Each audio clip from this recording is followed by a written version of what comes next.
few years ago, I got one of those spam emails. And it managed to get through my spam filter. I'm not quite sure how, but it's turned up in my inbox, and it was from a guy called Solomon Odonka. I know. It went like this. It said, hello, James Veitch. I have an interesting business proposal I want to share with you, Solomon. Now, my hand was kind of hovering on the delete button.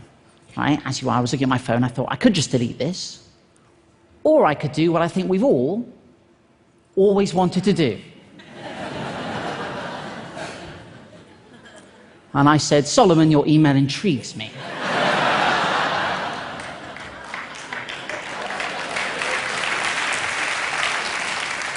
And the game was afoot. He said, Dear James Veitch, we shall be shipping gold to you.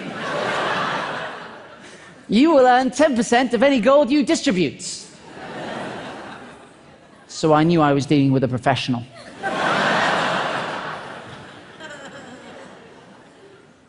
I said, how much is it worth? He said, we will start with a smaller quantity. I was like, ah. And then he said, of 25 kilograms. The worth should be about 2.5 million. I said, Solomon, if we're going to do it, let's go big.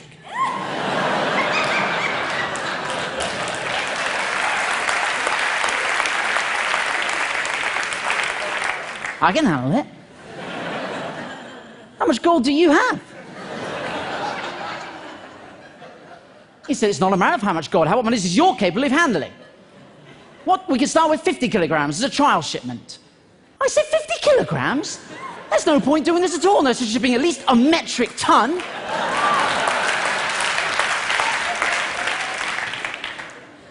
So what do you do for a living? I said, I'm a hedge fund executive bank manager.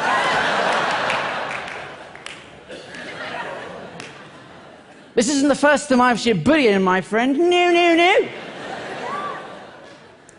Then I started to panic. I was like, look, where are you based? I don't know about you, but I think we're going via the postal service. It ought to be signed for.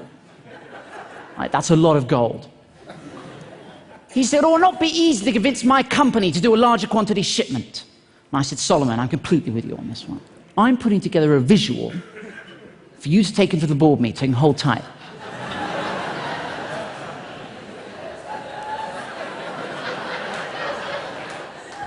This is what I sent Solomon.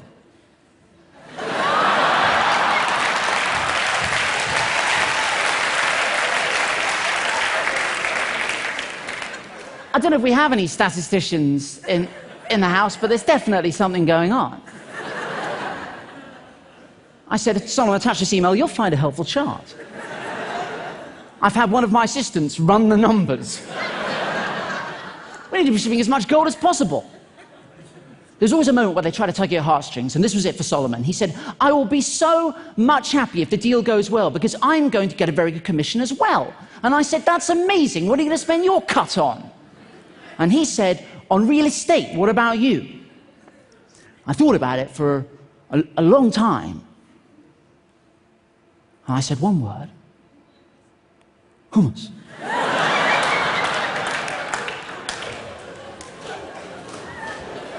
It's going places. I was in Sainsbury's the other day, and there were like 30 different varieties. Also, you can cut up carrots, and you can dip them. Have you ever done that? Solomon! He said, I have to go to bed now.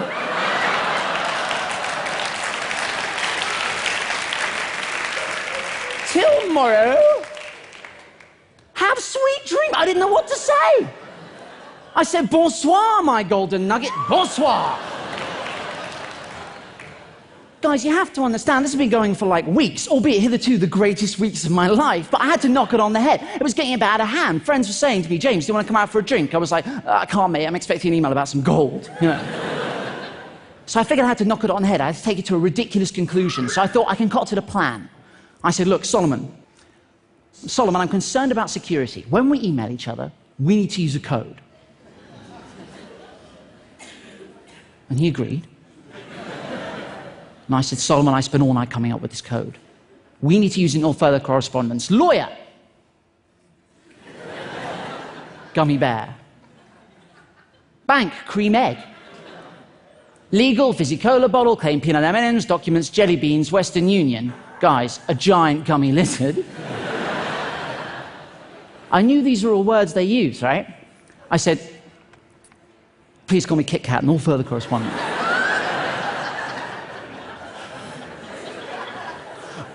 I didn't hear back. I thought, I've gone too far. I've gone too far. So I had to backpedal a little bit. I said, look, Solomon, is the deal still on? Kit Kat. Because you have to be consistent. Then I did get an email back from him. He said, the business is on, I'm trying, blah, blah, blah, blah, blah. I said, dude, you have to use the code. What followed is the greatest email I've ever received. I'm not joking. This is what turned up in my inbox. This was a good day. The business is on. And I'm trying to raise the balance for the gummy bear.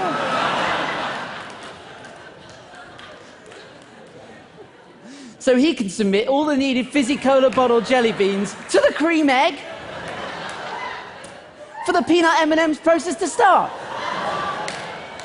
Send £1,500 via a giant gummy lizard.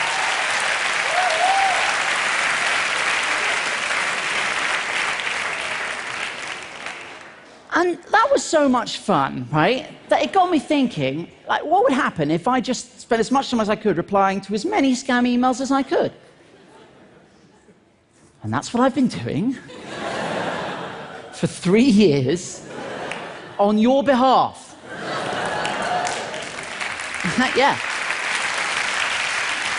Let me tell you, crazy stuff happens when you start replying to scam emails. It's really difficult, and I highly recommend we do it. I don't think what I'm doing is mean, right? You know, there are a lot of people out there who do mean things to scammers. I don't think what I'm doing. All I think I can do all I'm doing is wasting their time. Right? And I think any time they're spending with me is time they're not spending scamming vulnerable adults out of their savings, right? If you're going to do this, and I highly recommend you do, get yourself a pseudonymous email address. Don't use your own email address, because that's exactly what I was doing at the start, and it was a nightmare. Because, you know, I'd wake up in the morning and have like 1,000 emails about penis enlargements, you know, only one of which was a legitimate response to a medical question. But I tell you what, though, guys, I tell you what, any day is a good day. Any day is a good day if you receive an email that begins like this. I am Winnie Mandela, the second wife of Nelson Mandela, the former South African president. I was like, oh, that Winnie Mandela. I know so many. I need to transfer $45 million out of the country because of my husband Nelson's health condition. Let that sink in. She sent me this, which is hysterical.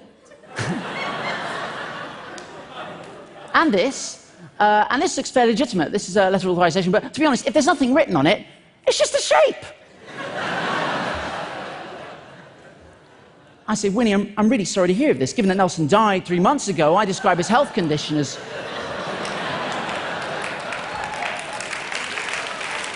That's the worst health condition you can have, not being alive. She said, kindly comply with my banker's instructions. One love. I said, of course, no woman, no cry.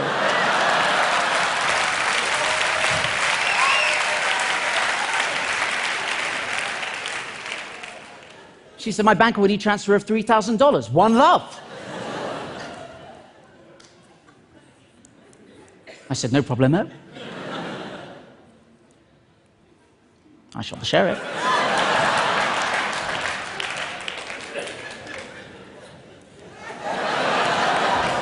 Thank you.